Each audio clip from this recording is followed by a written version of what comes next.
요한 카시아누스.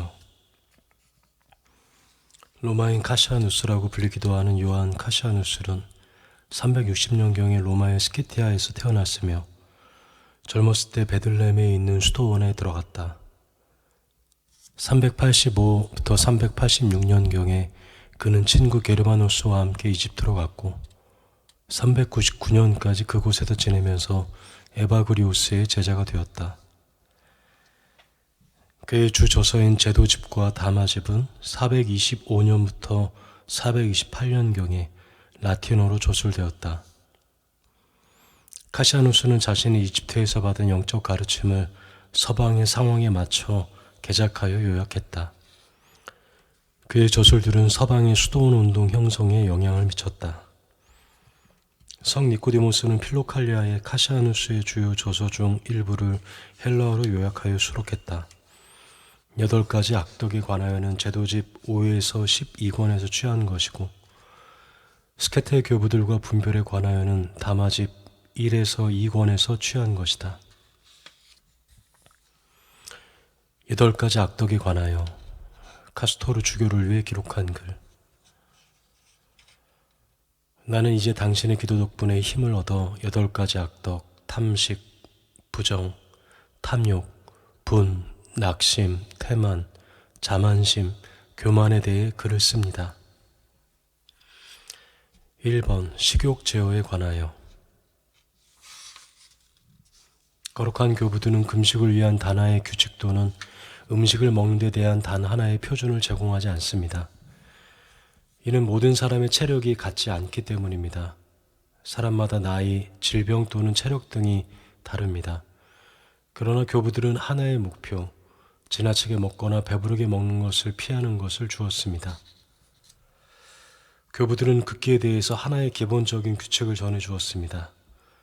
조카리만큼 먹으라. 과식함으로 토할까 두려우니라. 어떤 음식이든지 배불리 먹으면 방탕의 씨앗이 싹틉니다. 포도주를 너무 많이 마시면 정신이 혼미해지지만 물이나 다른 음식을 너무 많이 먹어도 졸리고 지각을 잃게 됩니다.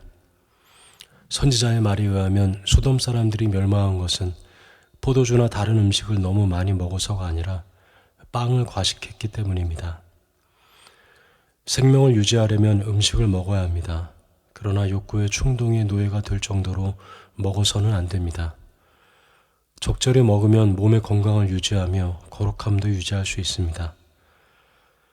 교부들로부터 전해 내려온 극기의 규칙은 다음과 같습니다. 음식을 포만감을 느낄 정도로 먹지 말고 배가 고프다 싶을 정도로 만족하십시오. 배부른 사람은 정신적으로 부정의 마귀를 대적하여 싸울 수 없습니다.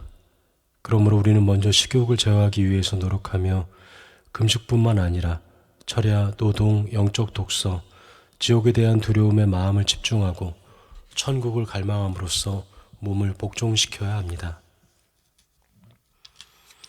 2번 부정의 마귀와 육의 욕망.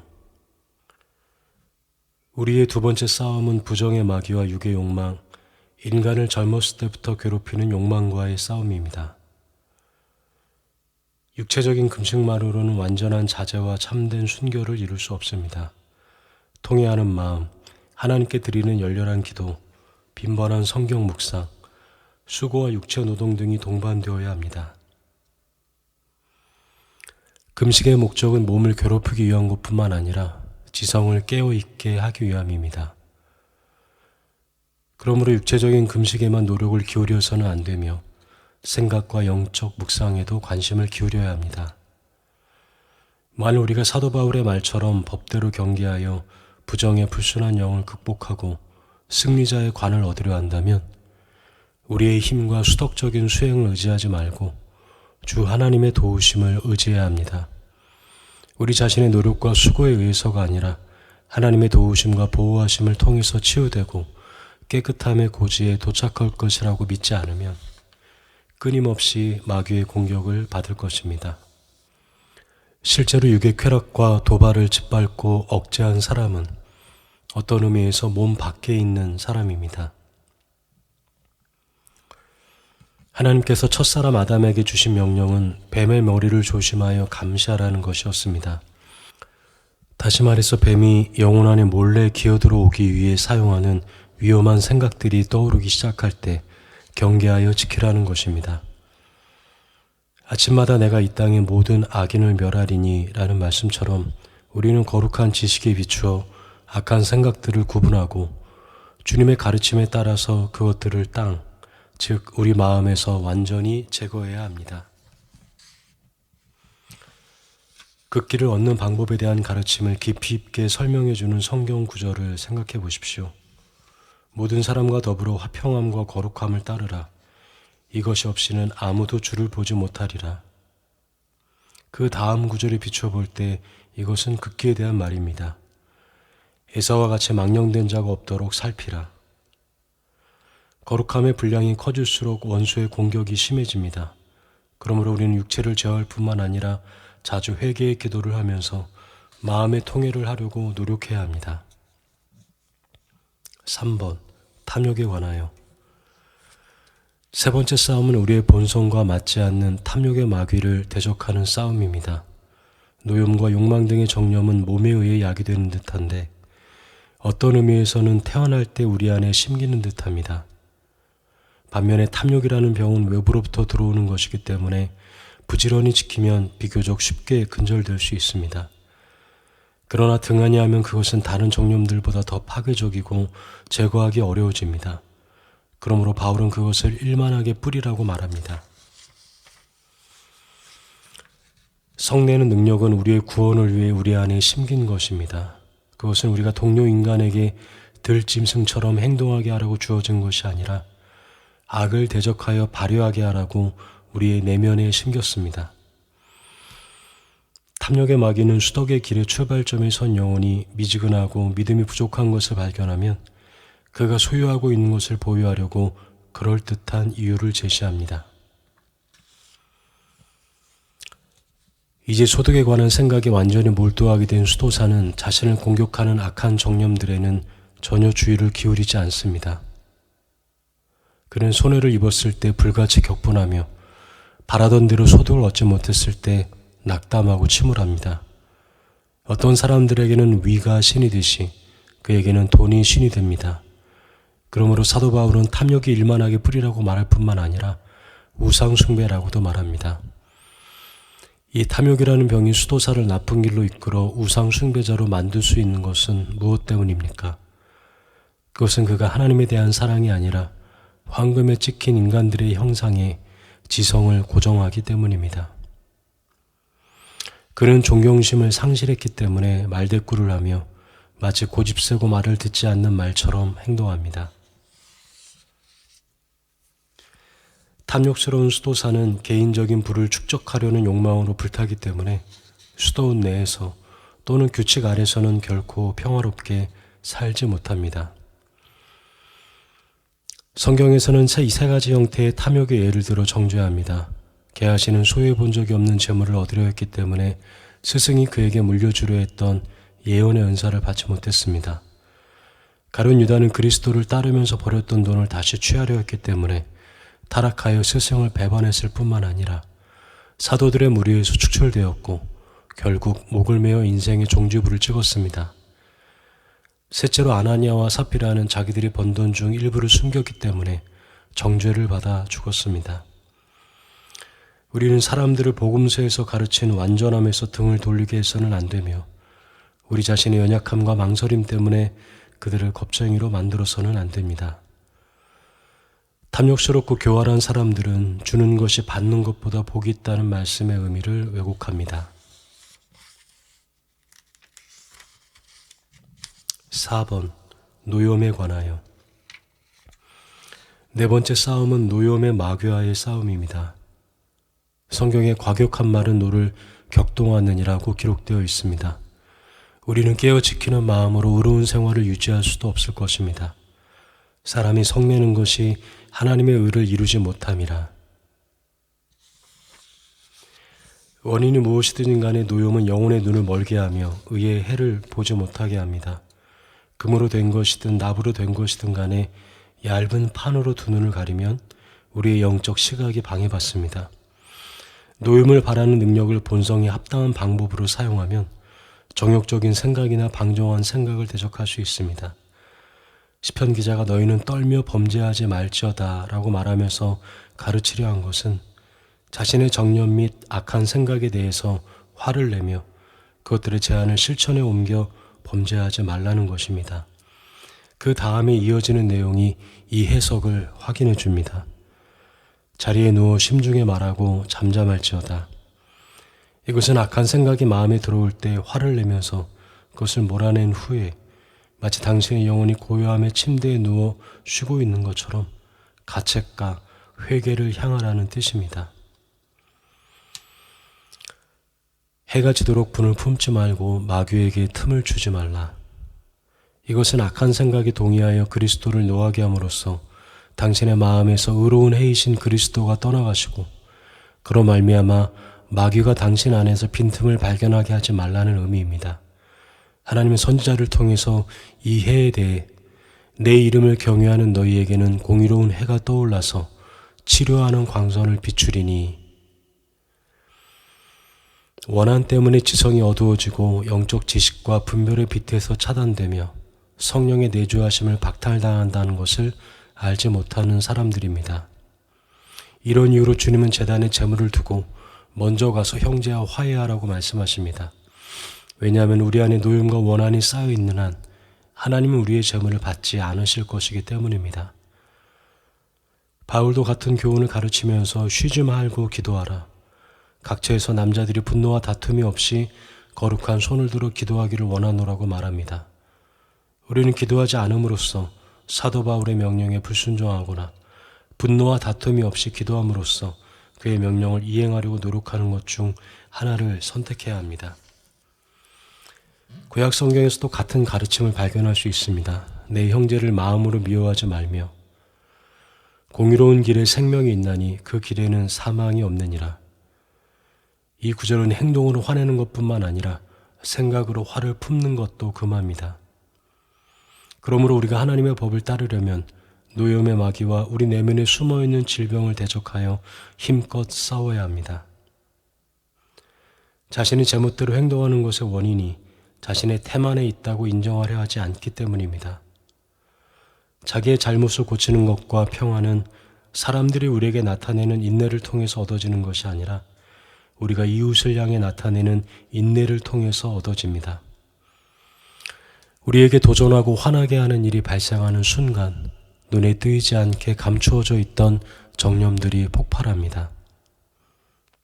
사막의 동굴에서 조용히 사는 사나운 동물들은 누군가가 접근하는 것을 감지했을 때만 광포함을 나타냅니다. 마찬가지로 고결한 성품 때문에 고요한 생활을 하는 것이 아니라 홀로 지내기 때문에 고요하게 생활할 뿐 내면에 정념이 가득한 사람은 누군가가 접근하여 도발할 때마다 독을 내뿜습니다. 그러므로 완전한 온유함을 추구하는 사람들은 사람들뿐만 아니라 동물들이나 무생물에도 성내지 않으려고 노력해야 합니다. 화나는 순간에 입을 통제하여 성난 말을 삼가는 것보다 마음에서 원한을 제거하고 형제에 대해 악한 생각을 품지 않는 편이 더 유익합니다. 이 병을 치료하는 궁극적인 방법은 어떤 이유에서든지 화를 내지 말아야 한다는 것을 깨닫는 것입니다. 노임의 마귀가 우리 마음을 어둡게 하면 우리에게 분별의 빛도 없고 참된 판단의 보증도 없고 의의 안내도 없게 되며 우리 영혼 안에 성령이 거하지 못하게 됩니다. 마지막으로 우리는 항상 자신이 언제 죽을지 알지 못한다는 것을 기억하며 노염을 멀리해야 합니다.